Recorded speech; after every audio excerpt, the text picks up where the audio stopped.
C'est l'une des maladies les plus handicapantes et les plus douloureuses à partir d'un certain âge. La polyarthrite rhumatoïde touche 300 000 personnes en France, majoritairement des femmes. Et la vie quotidienne peut devenir rapidement difficile parce que ce sont les articulations qui sont touchées, les mains, les poignets, les genoux et les hanches. Pas facile dans ces conditions de se déplacer. Jean-François Firet, Frédéric Delarue, François Pitrel. Elle ne peut ouvrir une bouteille d'eau qu'avec un outil spécial. Peine à tenir entre ses doigts ne serait-ce qu'un simple couteau de cuisine. Aimée Jeanne Rose, 63 ans, n'a plus de force dans les mains, ni d'ailleurs dans les poignets ou dans les bras. Elle souffre d'une polyarthrite rhumatoïde, une inflammation de l'organisme qui lui a complètement détruit les articulations. J'ai des prothèses totales dans les deux hanches et les deux genoux. Et puis j'ai une mobilité réduite au niveau des épaules, des coudes, des mains. On n'a pas les gestes faciles, vous voyez.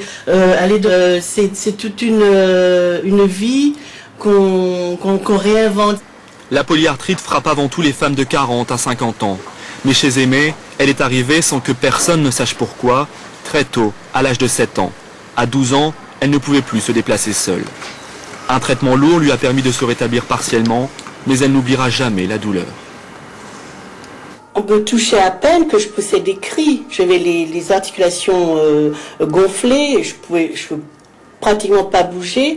Le seul fait de bouger comme ça l'articulation, le coude par exemple, c'était affreux quoi. Insoutenable. Insoutenable, oui, c'est le mot. La maladie aujourd'hui a considérablement freiné sa marche en avant. Comptable à la retraite, Aimée passe son temps libre à faire reconnaître son handicap. On fait un amalgame entre les rhumatismes des personnes âgées et la polyarthrite, qui est une maladie grave, une maladie dont on n'a pas encore trouvé les causes. Et il y a beaucoup de recherches à faire encore sur cette maladie-là. La recherche progresse, mais la polyarthrite reste toujours une maladie incurable. Alors que ce soit en milieu hospitalier ou pour les maladies chroniques, comme on vient le voir, peut-on définitivement supprimer la douleur pour les 12 millions de Français qui en souffrent quotidiennement? C'est la question du 13h.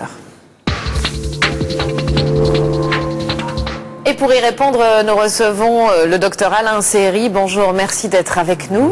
Vous êtes directeur du service de médecine de la douleur à l'hôpital Lariboisière à Paris.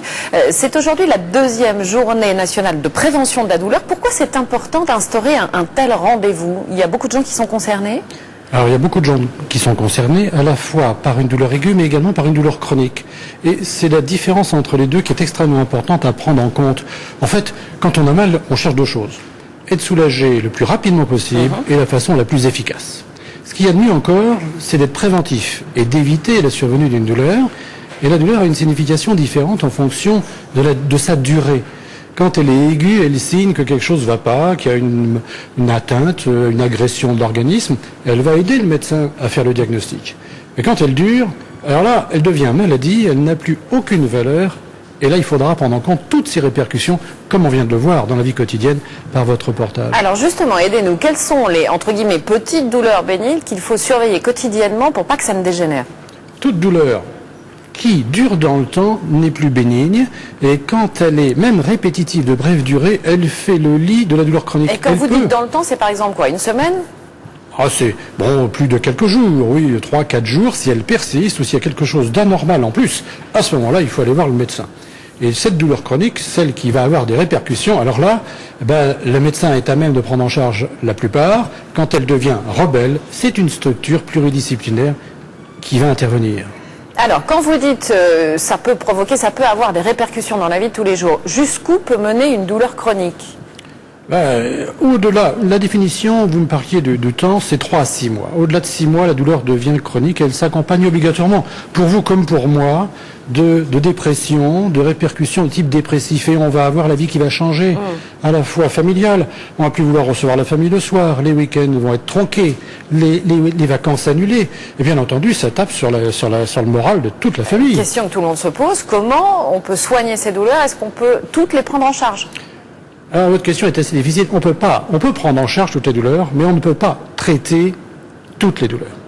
On peut les accompagner, on peut établir programme personnalisé. Ce qui compte, c'est le contrat entre le médecin et les patients. Et ça va jusqu'à supprimer la douleur ou parfois dans certains on n'y arrive cas, pas. oui, mais dans d'autres cas, c'est fixer des objectifs crédibles. C'est pour ça que j'ai du mal à répondre à votre question, parce que le contrat est individuel, il est personnalisé. Il faudra fixer des objectifs crédibles et s'y tenir. Ça peut être pour une dame âgée qui sort pas de chez elle depuis un mois, depuis plusieurs années, c'est quelquefois le cas, faire le tour du pâté de maison 2 fois par jour pour aller acheter le journal et faire les courses. Ça peut être ça. Ça peut être beaucoup plus ambitieux. Par exemple, un maçon et un pianiste, un mal de dos, c'est difficile à gérer pour le maçon. Pour le pianiste, c'est pas tellement, les conséquences sont pas très importantes. Par contre, un canal carpien pour le pianiste, c'est une catastrophe. Pour le maçon, c'est pas très important. Merci en tout cas Alain Serry. Vous sortez cette semaine un livre, Vaincre la douleur, qui est publié chez Michel Lafon. Merci à vous. Merci.